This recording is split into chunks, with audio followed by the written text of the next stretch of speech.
السلام عليكم، شلونكم؟ شخباركم متابعيني الكرام؟ ربي يحفظكم وياكم نبيل الموسوي.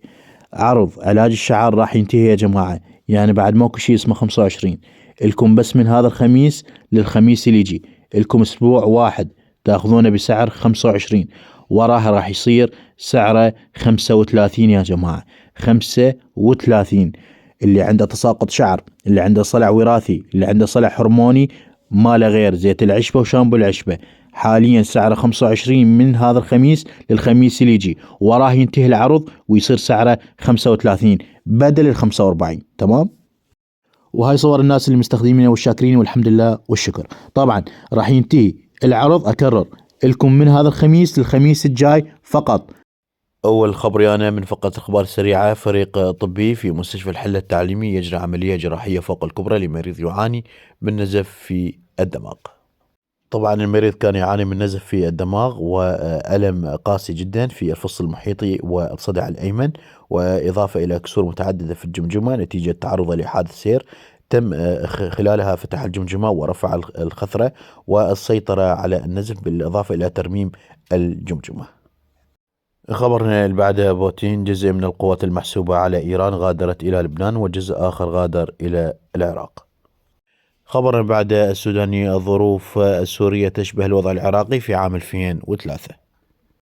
خبرنا بعد. تزايد الإصابات بالإنفلونزا في العراق، وأطباء يدعون لاتخاذ احترازات وقائية تلافي انتشار المتحور الجديد اسمه بمتحور ماكرون اكس اي سي، وهذا المتحور من الجيل الخامس حسب ما قالوا من فيروس كورونا. خلينا نشوف المقطع سويا أنا وياكم وتكتبون لنا رأيكم بالتعليقات حسب طبعا ما انتشر على مواقع التواصل الاجتماعي وحسب ما نشرته قناة فضائية مصحوب بتقرير أطباء. خلينا نسمع المقطع.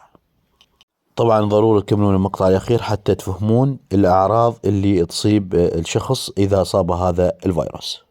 هذا بأن هو يعني اما كورونا اما فيروس، يعني هم الاطباء نفسهم ما يعرفون شنو هو هذا، فصراحه يعني اكو خوف. ظلت اسبوع والله بالفراش شويه تاذت يعني، بس نقول ان شاء الله احسن هسه الاحسن. هناك اصابات بالمتحور الجديد اكس اي سي، طبعا هذا اخر متحور من يعني السلاله الخامسه لفيروس كورونا. طبعا هناك حالات كثيره في المستشفيات، وكثير ايضا من الحالات تراجع العياده الخاصه. السعال أو درجة الحرارة، ارتفاع الحرارة أو التعب أو الإرهاق. كورونا فيروس هو اللونج كوفيد، معاناة الشخص الطويلة مع كورونا فيروس، الأمراض اللي يسببها. تقريركم تحدث عن سلالة تسمى بالاكس اي سي، وهي سلالة جديدة متحورة من سلالات قبل 4 أو 5 أشهر تسمى بالكي بي 3. سرعة انتشار الفيروس الآن ممكن الشخص الواحد ممكن يصيب أكثر من 60 شخص.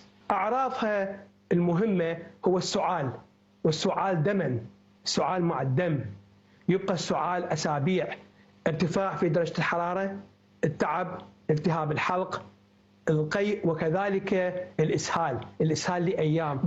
خبرنا بعد. ضحايا تحديات الأكل يزدادون، وفاة مشهور تركي بسبب كثرة الأكل بعد ما وصل وزنه 200 كيلو.